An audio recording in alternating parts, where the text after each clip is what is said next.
રાજ્યમાં આરટીઓ ઇન્સ્પેક્ટરની હડતાલથી અરજદારો આજે અટવાયા હતા. સુરતમાં કર્મચારીઓને હડતાલથી અરજદારો લાઈનો લગાવી રોષે ભરાયા હતા. ગત 3 ફેબ્રુઆરીએ motor vehicles department technical officer association દ્વારા પડતર રહેલા પ્રશ્નોને લઈ કચેરીના વડાને આવેદનપત્ર પાઠવવામાં આવ્યું હતું. ત્યારબાદ આખા અઠવાડિયા દરમિયાન લગલગાટ વિરોધ નોંધાવવામાં આવ્યો હતો. કર્મચારીઓએ 4 ફેબ્રુઆરીએ કાળી પટ્ટી પહેરી ફરજ બજાવી હતી. 5 ફેબ્રુઆરીએ સોશિયલ મીડિયા અભિયાન છેડ્યું હતું, જ્યારે 6 ફેબ્રુઆરીના રોજ સૂત્રોચ્ચાર અને ઘંટનાદ સહિતના કાર્યક્રમો કરી વિરોધ વ્યક્ત કર્યો હતો. ત્યારબાદ 7મી તારીખે જોબ ચાર્ટ મુજબ ફરજ દરમિયાન વર્ક ટુ રૂલ અભિયાન ચલાવવામાં આવ્યું હતું અને હવે 10મી ફેબ્રુઆરીના રોજ આજે સોમવારે તમામ ટેકનિકલ અધિકારીઓ કચેરી તેમજ ચેકપોઇન્ટ ખાતે કોઈપણ પ્રકારની કામગીરી દરમિયાન પોતાનું લોગિન નહીં કરી નો લોગિન ડે અભિયાનને આગળ ધપાવ્યું છે.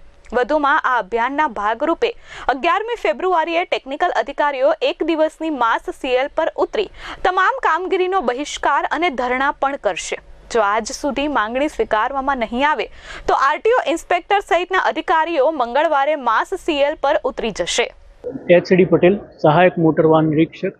અમારું જે ગુજરાત ટેકનોલોજી એસોસિએશન દ્વારા જે આંદોલન કરવામાં આવી રહ્યું છે તેની અંદર આજનો જે કાર્યક્રમ છે એ નો લોગિન ડેનો કાર્યક્રમ છે, જેની અંદર આજે ગુજરાતની તમામ આરટીઓ ખાતે કોઈ પ્રકારનું કોઈ ટેકનિકલ ઓફિસર લોગિન નહીં કરે.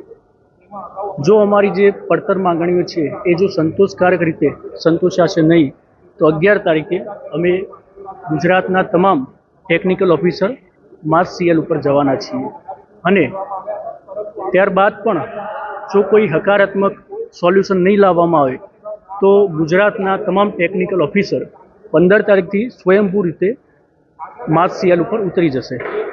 કેટલા સમય જૂની માંગણીઓ છે? મુખ્યત્વે શું માંગણી? ઘણા લોકોના પ્રોબેશન પૂરા થયે 1 વર્ષ થઈ ગયું છે, 1 વર્ષથી પણ વધારે સમય થઈ ગયો છે, પણ એ લોકોનું હજુ સુધી પ્રોબેશનની કામગીરી પૂરી કરવામાં આવેલ નથી. ઘણા લોકોના પ્રમોશન ઘણા સમયથી બાકી રાખવામાં આવ્યા છે. એન્ફોર્સમેન્ટની કામગીરી દરમિયાન ઘણા બધા અમને તકલીફો પડી રહી છે. એટલે આ બધી જે પ્રોબ્લેમ છે અમે ઘણા સમયથી અમારા તરફથી કહેવામાં આવી છે, પણ એનું આજ સુધી કોઈ પ્રકારનું સોલ્યુશન હકારાત્મક રીતે લાવવામાં આવેલ નથી. એ લોકો કંઈ સોલ્યુશન લાવતા નથી. ઘણા સમયથી અમે અમારી પડતર માગણી એમને કહેલી છે, પણ એનું કોઈ આજ સુધી સોલ્યુશન લાવવામાં આવેલ નથી. એનું અમે એરેન્જમેન્ટ કરી દીધું છે અને રીશિડ્યુલનો મેસેજ આવી જશે. એ તારીખે પાછા એમનું ટેસ્ટ અમે અમારા દ્વારા લેવામાં આવશે. કામ તો મતલબ રહેશે જ, આવતીકાલે કરશું, કામ તો કરશું. નો લોગિન ડેના કારણે આજે જે અરજદારોને એપોઇન્ટમેન્ટ આપવામાં આવી હતી તે અરજદારો સવારથી જ આરટીઓ કચેરી પહોંચી ગયા હતા. આરટીઓ કચેરીની અંદર પ્રવેશ ન આપવામાં આવતા બહાર લાંબી લાઈન લાગી ગઈ હતી.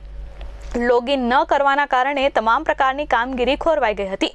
અહીં આવેલા અરજદારો 2 કલાક સુધી લાઈનમાં ઊભા રહ્યા બાદ હડતાલની જાણ થતા રોષ વ્યક્ત કર્યો હતો. Bureau report S24 news, Surat.